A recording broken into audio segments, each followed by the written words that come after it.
नमस्कार. ठरलं तर मग या मालिकेच्या येणाऱ्या भागामध्ये जबरदस्त असा ट्विस्ट येणार आहे. तर इथे चैतन्य आणि अर्जुनच्या आता लक्षात आलेलं असतं, की कुणालची गर्लफ्रेंड कोण होती, कुणासाठी, कुठल्या मुलीसाठी कुणालने आपला जीव दिला होता, हे सुद्धा आता त्या दोघांना कळलेलं असतं. कारण ती मुलगी दुसरी-तिसरी कुणी नसून ती साक्षी शिखरे होती. हे आता चैतन्य आणि अर्जुनच्या लक्षात आलेलं असतं.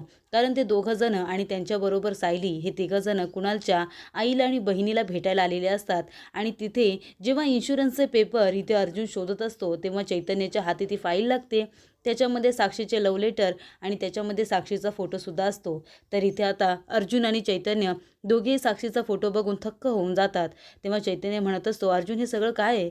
हे मी बघतोय ते खरं आहे का?"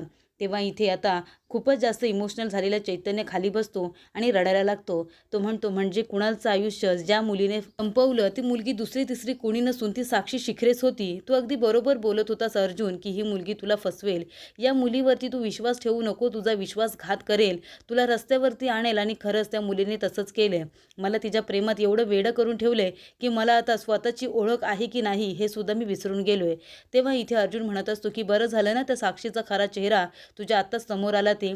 तेव्हा सायली म्हणत असते, "चैतन्य सर, तुम्ही स्वतःला त्रास करून घेऊ नका आणि तुम्हाला आधी माहितीसुद्धा होतं, की ही मुलगी चांगली आहे की नाही. तरीसुद्धा तुम्ही तिच्यावरती प्रेम केलंत ना, पण आता तुम्हाला कळले की ती मुलगी वाईटच आहे. मग तुम्ही स्वतःला त्रास करून घेऊ नका. एक चांगला माणूस म्हणून तुम्ही सगळ्यांवरतीच प्रेम कराल, पण समोरची माणसं तुम्हाला तशीच मिळतील असं काही नसतं ना. तशी साक्षी शिखरे आहे, ती वाईटच आहे, ती कुणाचीच होऊ शकत नाही." तेव्हा अर्जुन म्हणत असतो, "आणि मी तुला त्यासाठी समजावून सांगत होतो. कुणालबरोबर जे काही घडलं ते मी माझ्या डोळ्याने बघितलं होतं आणि तेच माझ्या खास मित्राबरोबर, चैतन्यबरोबर परत व्हावं अशी माझी अजिबातच इच्छा नव्हती." तेव्हा इथे चैतन्य खूप जास्त रडतो. तो अर्जुनला मिठी मारून म्हणतो, की "अर्जुन, एवढ्या वर्षांमध्ये कॉलेजमध्ये सुद्धा कधीच मी कुठल्या मुलीला प्रपोज केलं नाही. कधी कुणावरती प्रेम केलं नाही. मी मुलींपासून लांबच राहायचो. पण बघ ना, अशा मुलीबरोबर मला प्रेम होईल असं मला वाटलं नव्हतं, जी माझ्याबरोबर प्रेमाचं नाटक करते." तेव्हा चैतन्य म्हणत असतो, की "अर्जुन, तू अगदी बरोबर बोलत होतास.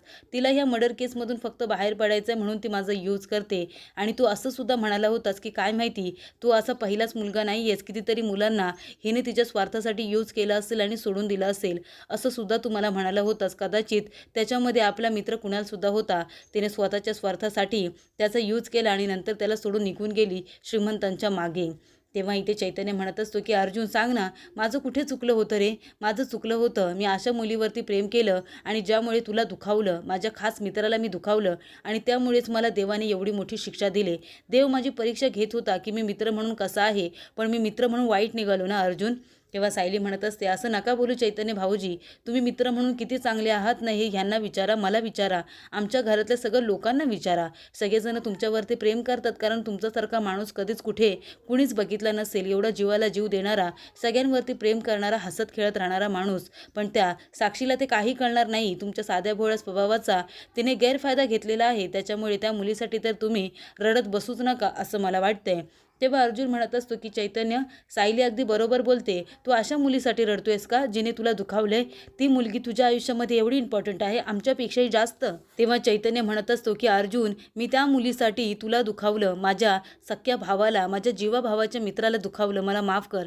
खरंच मला माफ कर. तू मला जीव तोडून पोट तिडकीने सांगत होतास, की ह्या मुलीपासून दूर राहा. ती तुला फसवेल, ती तुला फसवेल, तुझा यूज करते. तरीसुद्धा मी तुझ्यासारख्या मित्रावरती विश्वास ठेवला नाही. उलट साक्षीसाठी मी तुला वाटेल तसं बोललो. तुझ्या मैत्रीवरती शंका घेतली. तुझ्या स्वभावाला मी नाकारलं. हे मला अजिबात आता पटत नाही आहे. मला स्वतःचीच लाज वाटते." तेव्हा अर्जुन म्हणत असतो, "नको स्वतःला त्रास करून घेऊस. तू माझा मित्र आहेस आणि मित्र मित्रावरती रागवू शकतो. तो त्याचा अधिकार आहे. तो त्याला मारू शकतो, ओरडू शकतो. तू मला काही बोललास ना तरीसुद्धा मला वाईट वाटणार नाही. पण तू स्वतःला त्रास करून घेऊ नकोस. एका अशा फ्रॉड मुलीसाठी तू स्वतःला त्रास करून घेऊ नको चैतन्य." तेव्हा चैतन्य म्हणतो, की "आता आपण एक काम करूया. इथून जाताना ही फाईल मी माझ्याबरोबर घेतो. कारण जेव्हा मी कुणालच्या आईला भेटायला येत होतो, तेव्हा मी साक्षीला सांगितलं होतं, की मी कुणालच्या आईला आणि बहिणीला भेटायला जातोय. कदाचित तिला आता हे कळलं असेल, की कुणाल म्हणजे तोच मित्र आहे, जिच्यामुळे त्यांनी फास लावून घेतलेला आहे." तेव्हा इथे चैतन्य म्हणतो, की "फाईल आता मी माझ्याबरोबर ठेवतो. याच्यामध्ये तिने लिहिलेले लव्ह लेटर्स आणि फोटोसुद्धा आहे. आपण आपल्या केसमध्ये त्याचा फायदा करून घेऊ शकतो. आता आपण दोघंजण असं प्लॅनिंग करायचं, की त्या प्लॅनमध्ये आता साक्षी शिखरे फसली पाहिजे," असं चैतन्य म्हणतो. तेव्हा इथे अर्जुन म्हणतो, की "तू म्हणशील तसं.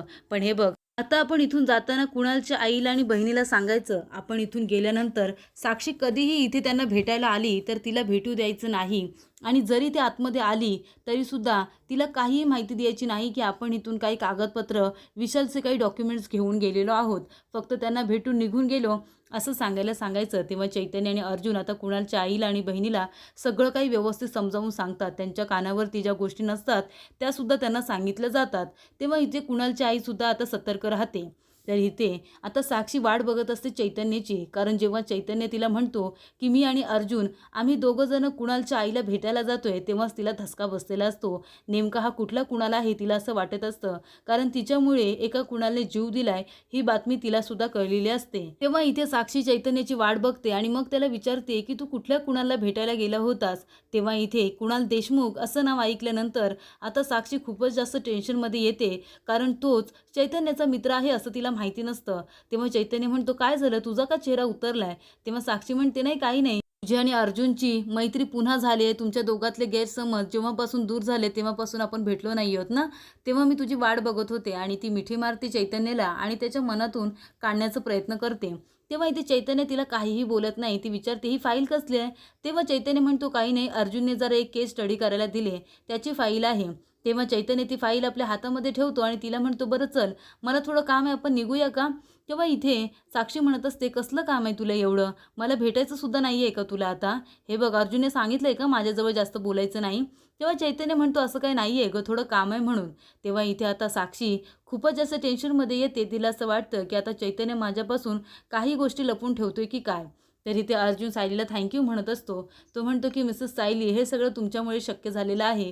तुम्ही बघितलंत ना चैतन्यवरती केवढा मोठा प्रसंग आला असता जर त्याला कळलं नसतं. साक्षी ही कुणालची सुद्धा गर्लफ्रेंड होती, कुणालने तिच्यासाठी अशा मुलीसाठी जीव दिला. मला तर आता एवढा राग येतोय की कुणालने एका फ्रॉड मुलीसाठी स्वतःचं आयुष्य का बरं संपवलं आणि आपल्या बहिणीला आणि आईला रस्त्यावरती टाकलं. त्या बिचाऱ्या कसं आयुष्य जगतायत त्यांचं त्यांना माहिती. आपण एक काम करूया मिसेस सायली, आपण अधूनमधून त्यांना भेटायला जाऊया, त्यांना सुद्धा बरं वाटेल ना. तेव्हा सायली म्हणते नक्कीच भेटायला जाऊया. तर इकडे आता अर्जुन म्हणत असतो माझी आणि चैतन्याची मैत्रीसुद्धा पूर्वीसारखी झाली. चैतन्यावरती केवढा मोठा प्रसंग आलेला आहे. मी त्याला म्हणालो की आज रात्री तू आपल्या घरी ये म्हणून, तरीसुद्धा तो आला नाही. तो म्हणाला की नाही, अशा मुलीसाठी आता मी रडत आणि कुडत बसणार नाही आहे. तर इथे चैतन्य आता घरी असतो तेव्हा साक्षी तिथे जाते, चैतन्याच्या मागे पुढे करत असते आणि सारखी त्या फाईलकडे बघत असते. तेव्हा चैतन्याच्या लक्षात येतं की साक्षी कधीतरी येऊन ही फाईल नक्कीच बघेल.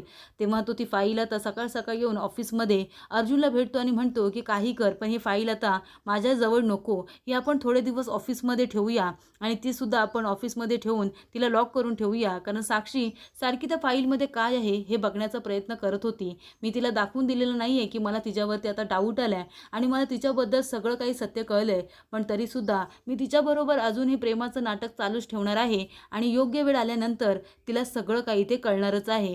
तिलासुद्धा आपल्या जाळ्यामध्ये आपण खेचून तिची चांगलीच आता वाट लावायची असं अर्जुनने आणि चैतन्याने ठरवलेलं असतं. तेव्हा इथे चैतन्य साक्षीबरोबर गोड गोड बोलायचं नाटक करतच असतो आणि तेवढ्यातच तो म्हणतो ही फाईल आता आपल्याला जपून ठेवायची, कुणाच्या हाती लागायला नको, ऑफिसमध्ये सुद्धा आपण कुणावरतीही ट्रस्ट करायचं नाही आहे.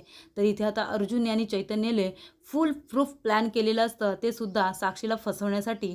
त्यामुळे आता ही मैत्री अजूनच घट्ट झालेली असते. तेव्हा अर्जुन म्हणतो की ठीक आहे, आता आपल्या या प्लॅनबद्दल कुणालाही कळता कामा नये, अगदी ह्या कारणाचं त्या कारणाला सुद्धा.